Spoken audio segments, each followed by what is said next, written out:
वाह, क्या आईपीओ है। तो वहाँ के आईपीओ में हम बहुत सारे आईपीओ तो आज बातचीत करने ही वाले हैं जो कि खुले हैं, जिन पे आस्था मैम अपनी राय भी देंगी, कौन से आईपीओ आने वाले हैं, किस तरह की सिचुएशन है, पूरी मार्केट क्या है। लेकिन हमारे साथ एक खास मेहमान ही मौजूद है, हमारे साथ कॉनकॉर्ड एनवायरो सिस्टम के प्रयास गोयल सर भी मौजूद हैं। तो गोयल सर कंपनी के सीएमडी, उनसे तो हम चर्चा करेंगे ही, लेकिन उससे पहले जरा इस कंपनी की कुछ डिटेल शौर्य समझ लेते हैं, उसके बाद हम गोयल सर से सीधे सीधे बातचीत करेंगे। तो शौर्य, पहले आप दर्शकों को बताइए कंपनी की डिटेल क्या है, क्या कंपनी का ओवरऑल बिजनेस है, क्या सिचुएशन है, उसके बाद हम गोयल साहब से उनके आउटलुक पे बातचीत करेंगे। जी बिल्कुल, कॉनकॉर्ड एनवायरो की बात करें तो प्राइस बैंड में नजर डालें तो 665 से लेके 701 का इसका प्राइस बैंड है। टोटल 500 करोड़ का इशू साइज है, जिसमें से फ्रेश इशू है 175 करोड़ का। अब अगर इस पर सब्सक्रिप्शन देखें तो अभी लेटेस्ट आंकड़ों के हिसाब से पूरी तरह सब्सक्राइब हो चुका है, यानी दूसरे दिन कंपनी का सब्सक्रिप्शन पूरा हो गया है। जीएमपी पर नजर डालें तो 10% के आसपास का जीएमपी मिलता हुआ नजर आ रहा है। अब अगर बिजनेस को देखें तो कंपनी बनाती है ZLD का यूज़ होता है वेस्ट वाटर को दोबारा रिसाइकल करके ये रीयूज़ करने में, और कंपनी इसके one of the major player है इंडिया के साथ साथ ग्लोबली भी इसका काफ़ी ज़्यादा बड़ा एक्सपोजर है। और ग्लोबली कहें तो नॉर्थ अमेरिका में, मैक्सिको में इसका अच्छा खासा एक्सपोजर है। और इनका ऑर्डर बुक कहें तो वो डिवाइडेड है अराउंड 60-70% डोमेस्टिक, बाकी जो है ग्लोबली मिलता हुआ नजर आता है ऑर्डर। तो चलिए अब बातचीत कर लेते हैं। गोयल सर भी हमारे साथ मौजूद हैं। गोयल सर नमस्कार, स्वागत है आपका कार्यक्रम में। पहले तो बहुत बहुत शुभकामनाएं, आप आईपीओ मार्केट में हैं, आप प्राइमरी मार्केट से सेकेंडरी मार्केट में कुछ दिन बाद आ जाएंगे। एक बढ़िया सब्सक्रिप्शन फिगर सो फार हमने देखा भी है। तो पहले तो बहुत बहुत शुभकामनाएं आपको इस आईपीओ के लिए और आपके डेब्यू के लिए। पहली चीज़ मैं दर्शकों से, मतलब आपसे ही समझना चाहूँगा दर्शकों के लिए, कि जो ऑर्डर बुक की अभी शौर्य बात कर भी रहे थे, और जिस मार्केट में आप हो, ये मार्केट बूमिंग मार्केट है, इमर्जिंग मार्केट है, और ना केवल घरेलू बाजार में, भारतीय बाजारों में, बल्कि ग्लोबल मार्केट में इसकी काफ़ी ज़्यादा इस समय ज़रूरत भी है। सो कितनी बड़ी मार्केट को आप देख रहे हो, कितनी बड़ी मार्केट को आप केटर कर रहे हो, और कितनी बड़ी मार्केट आपके लिए खुली हुई आपको दिखाई पड़ रही है? जी सुमित जी, बहुत बहुत शुक्रिया आपका for having me on the show, Shaurya ji. तो जो आपने कहा सर, बिल्कुल सही बात है कि पानी की किल्लत जो है वो विदेशों में, देशों में क्लाइमेट चेंज के चलते आज बढ़ी रही है, और पानी के बगैर इंडस्ट्री का कोई सर्वाइवल नहीं है। बिना पानी के ना हम दवाइयाँ बना सकेंगे, ना कपड़े बना सकेंगे, अदर फूड एंड बेवरेज के यूनिट्स बना सकेंगे। तो ग्लोबली हम देख रहे हैं कि ये मार्केट बहुत ही बड़ा है। हमारी जो 24 की जो ऑर्डर बुक है S&P की, वो करीब 450 करोड़ की है, और टोटल ऑर्डर बुक हमारी 500 करोड़ की है। तो डेफिनेटली ये एक ग्रोइंग सेक्टर है सर। दो तीन चीज़ें और सर, अभी जो फंड रेज हो रहा है इसमें एक हिस्सा तो OFS का है, दूसरा हिस्सा जो आप फंड रेज कर रहे हो अपने एक्सपेंशन प्लान के लिए, उसमें आप मिडिल ईस्ट मार्केट के अंदर एक बढ़िया एक्सपेंशन करने की योजना बना रहे हो, और वो एक ऐसी जगह है जहाँ पे पानी की सबसे ज़्यादा किल्लत भी हमने देखी है। सो एक बहुत इमर्जिंग मार्केट है और बहुत बड़े ग्रोथ की अपॉर्चुनिटी आपके लिए वहाँ पर खुल जाएगी, पहला हिस्सा।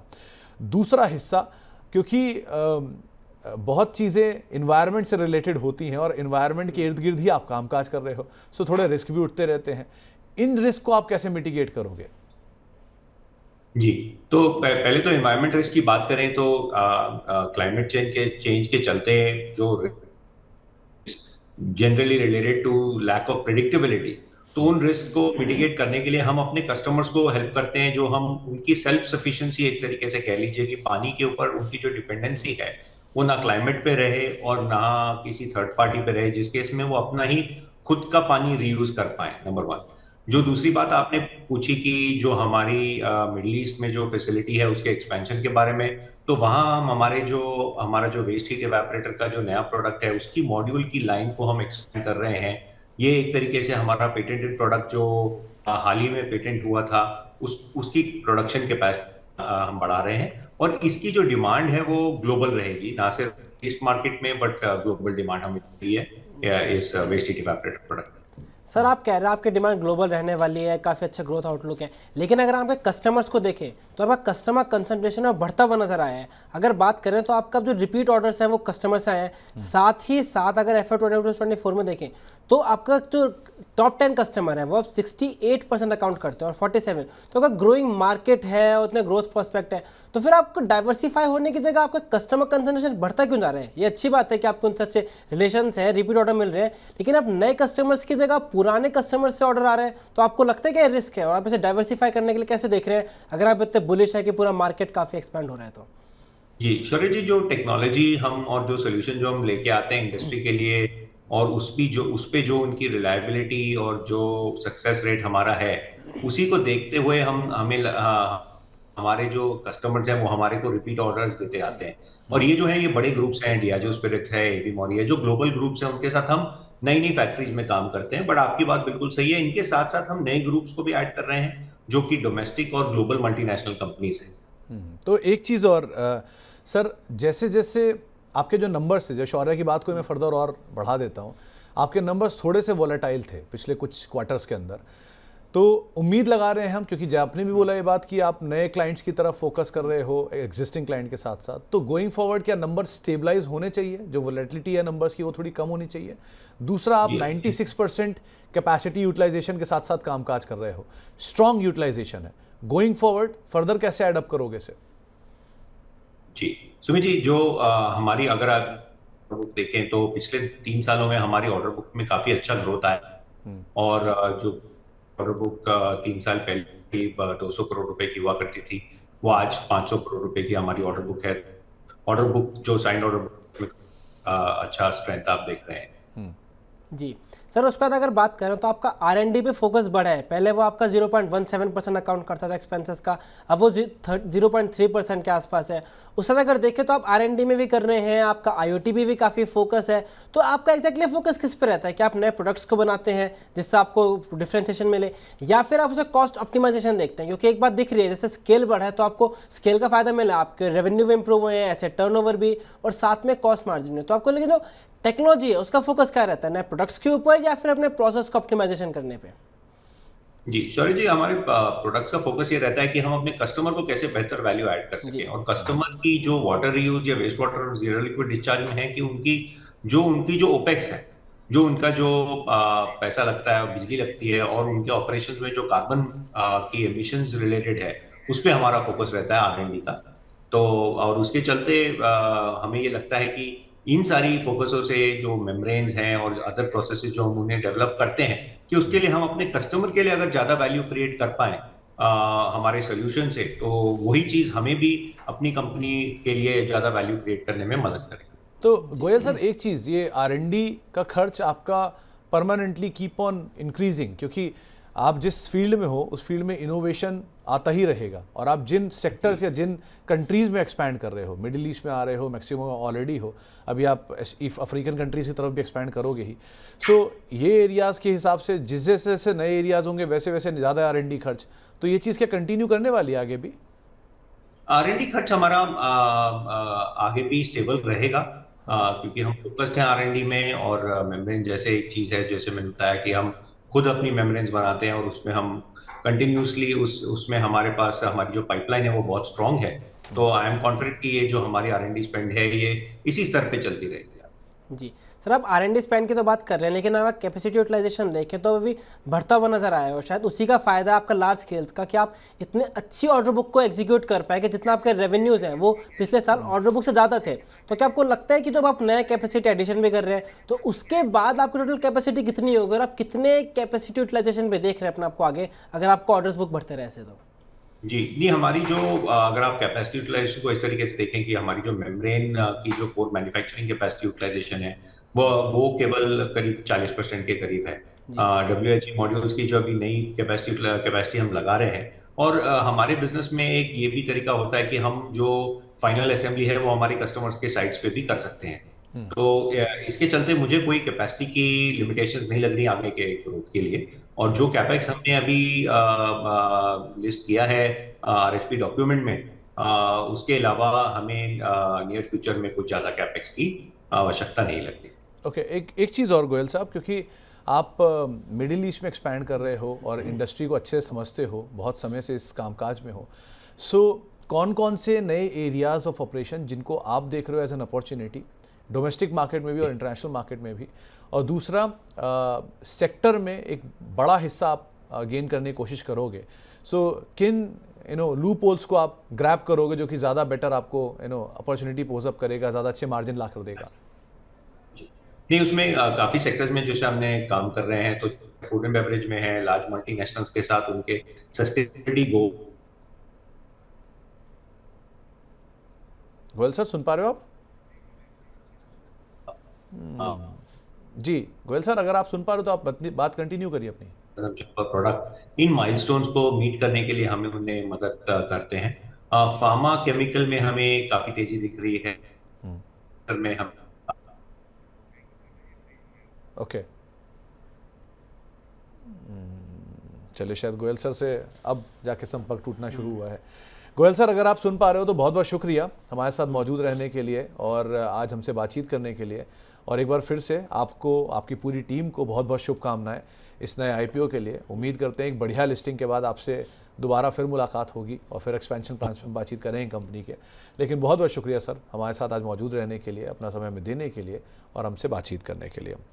तो कंपनी के सीएमडी साहब को आप सुन ही रहे थे, लेकिन आईपीओ एक्सपर्ट हमारी आस्था मैम हमारे साथ मौजूद हैं, उनसे भी बातचीत करना ज़रूरी है, उनसे भी चर्चा कर ही लेते हैं इस आईपीओ के ऊपर।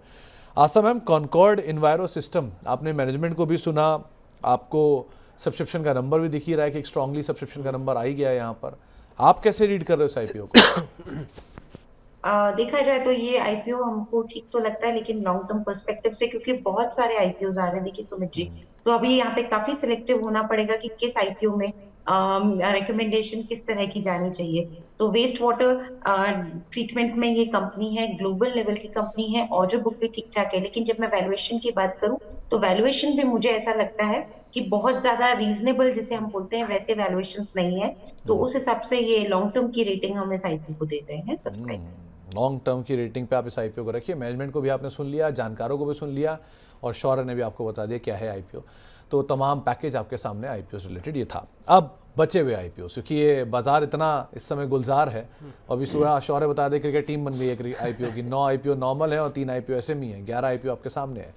खैर शौर्य, करारो इंडिया, इसका आईपीओ भी आज से खुल रहा है। क्या है ये आईपीओ पूरा, क्या करती है कंपनी, क्या डिटेल? जी बिल्कुल, अगर करारो इंडिया की बात करें तो आईपीओ आज से खुल रहा है, 24 दिसंबर तक खुला रहेगा। प्राइस बैंड है 668 से 704 का। टोटल इशू साइज है 1250, लेकिन पूरा ही ऑफर फॉर सेल है।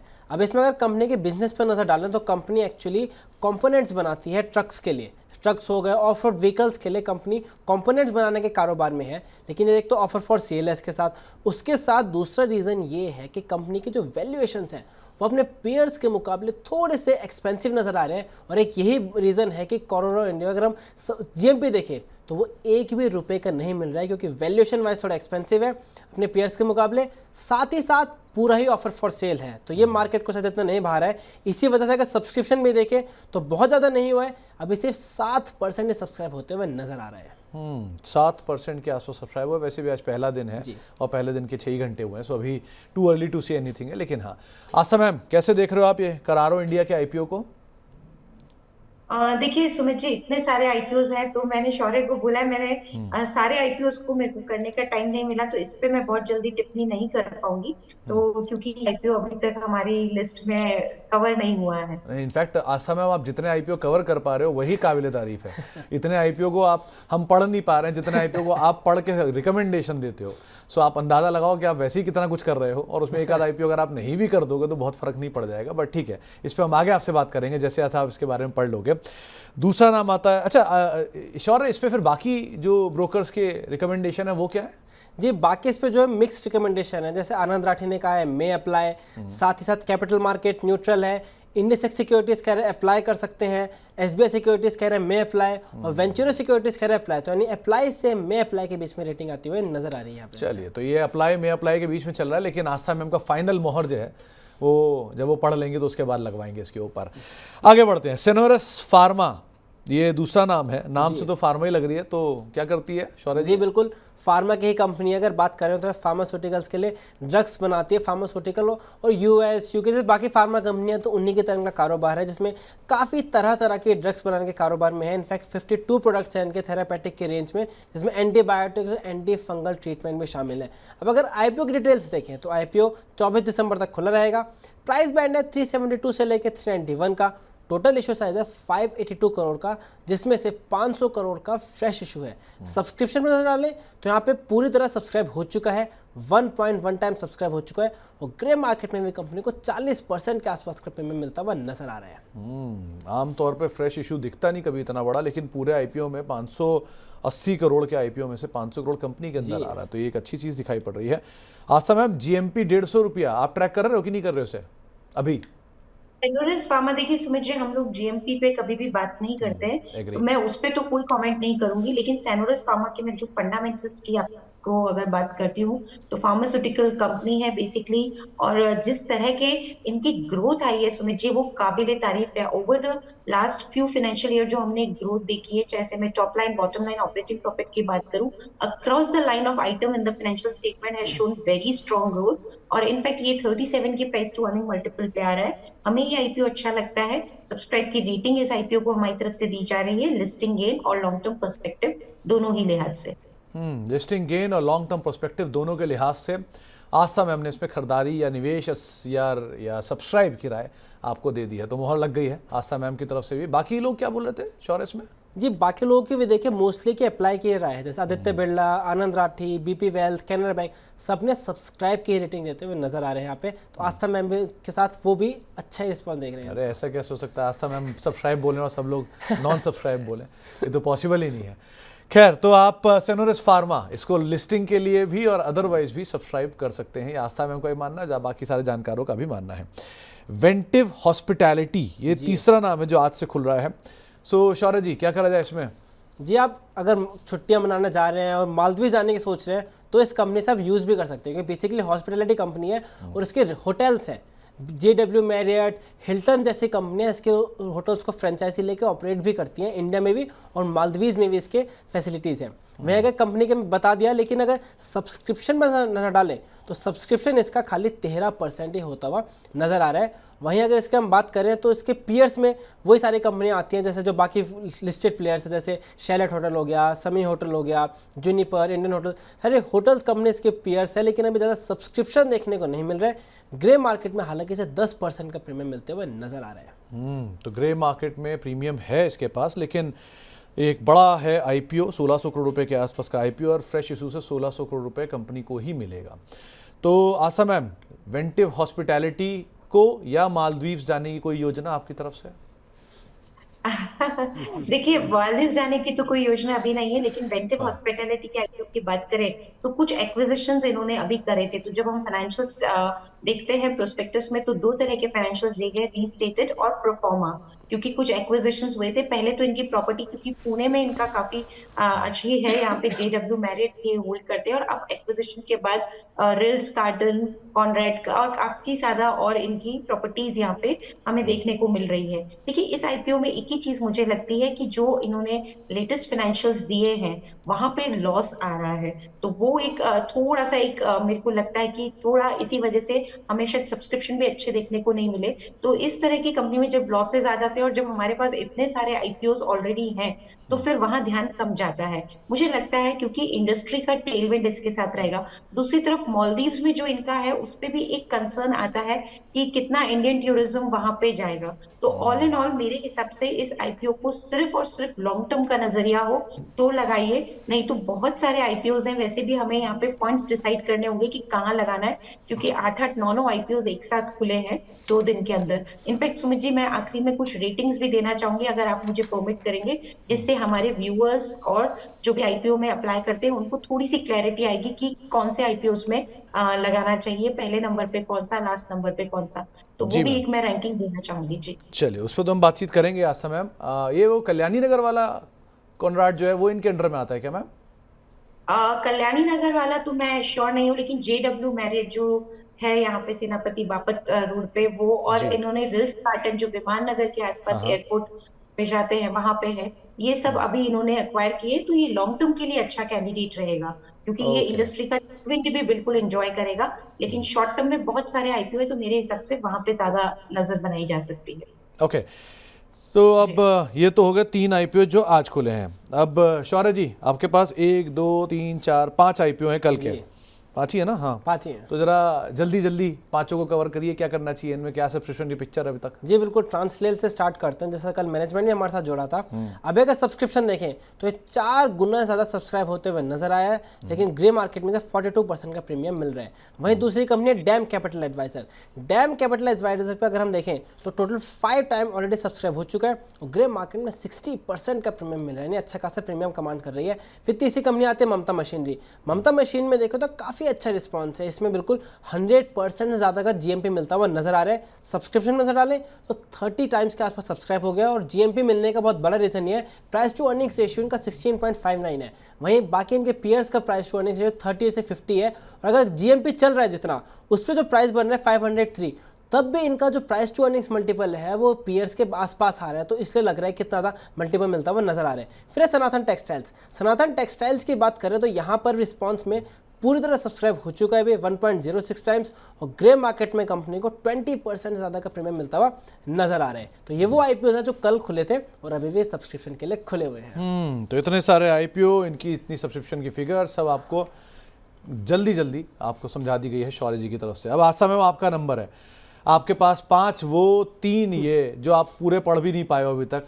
सो जितना आपने देखा, जितना आपने समझा, उसमें आप एक रेटिंग रख दो कि हमारे निवेशकों को ये आसानी रहे कि उन्हें कौन से आईपीओ में अप्लाई करना है। लिमिटेड पैसा है, सो 1 लॉट 2 लॉट 5 लॉट जहाँ जहाँ जिसको अप्लाई करना है वो अपने हिसाब से कर सकता है। आपकी रणनीति क्या रहेगी?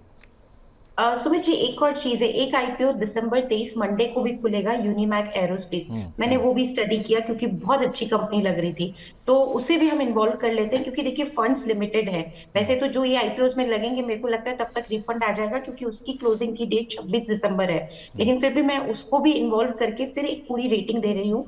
और मेरी 100% कोई भी राइट नहीं होता, बट मैंने पूरी कोशिश की है कि बेस्ट ऑफ बेस्ट मैं कोशिश करके निकाल रही हूँ। तो देखिए सबसे पहले नंबर पे रखना है डैम कैपिटल और ममता मशीनरी।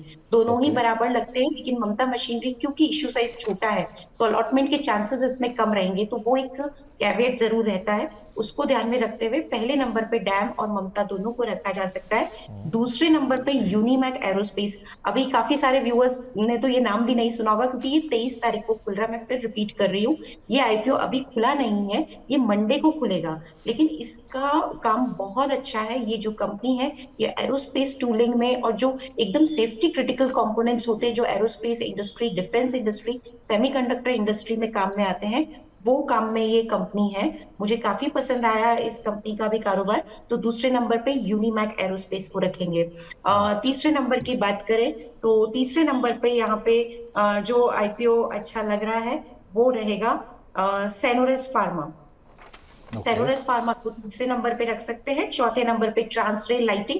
वैसे सेनोरस फार्मा और ट्रांसरेल लाइटिंग दोनों ही इक्वल कैटेगरी के हैं, तो तीसरे चौथे नंबर पे इंटरचेंजेबली उसे रखा जा सकता है। और 5वें नंबर पे सनातन टेक्सटाइल्स। तो इस तरह से वैसे मैंने आपको 7 आईपीओ या 6 आईपीओ की रैंकिंग दी है, लेकिन कुछ एक आईपीओ ऐसे हैं जो बराबर के लग रहे थे तो एक ही पोजीशन पे उन्हें रखा है। तो इस तरह से अपनी रैंकिंग कर ले और अपने फंड्स को लगाए। तो ममता, डैम दोनों बहुत अच्छे हैं, पहले नंबर पे रख लीजिए, दूसरे पे यूनिमैक को रख लीजिए, उसके लिए फंड जरूर रखिएगा। तीसरे नंबर पे आप इसको रख सकते हैं सेनोरस फार्मा और ट्रांसरेल, दोनों बराबर है, उनमें भी आप लगा सकते हैं। और उसके बाद फिर सनातन टेक्सटाइल आता है। तो रेटिंग आपको बता दी है आस्था मैम ने। अगर आपने नहीं सुना या आप नहीं समझे तो आपके सामने फिर से रिपीट कर देता हूं। पहले पायदान पे अगर आप आईपीओ सारे में से कुछ अप्लाई करना चाह रहे हैं तो पहला नाम है आपके सामने ममता मशीनरी का, जिसके ऊपर आप दांव लगाएंगे, ये पहला नाम है। तो ममता मशीनरी पहले नंबर पर आता है, साथ साथ आता है डैम कैपिटल, ये भी पहले नंबर पर आता है। तो ये 2 नाम जो कि आप पहले तवज्जो दे सकते हैं निवेश के लिहाज से। दूसरा नाम अगर आप कोई आइडेंटिफाई करने की सोच रहे हैं, कि पहले 2 तो यही हो ही गए हैं, सो सेनोरस फार्मा और ट्रांसलाइटिंग, इनको आप तीसरे और चौथे पायदान के हिसाब से सोच सकते हैं, वो भी इंटरचेंजेबल है। सो आप ट्रांसरेल और सेनोरस फार्मा, इसको आप देख सकते हैं तीसरे और चौथे पायदान पे।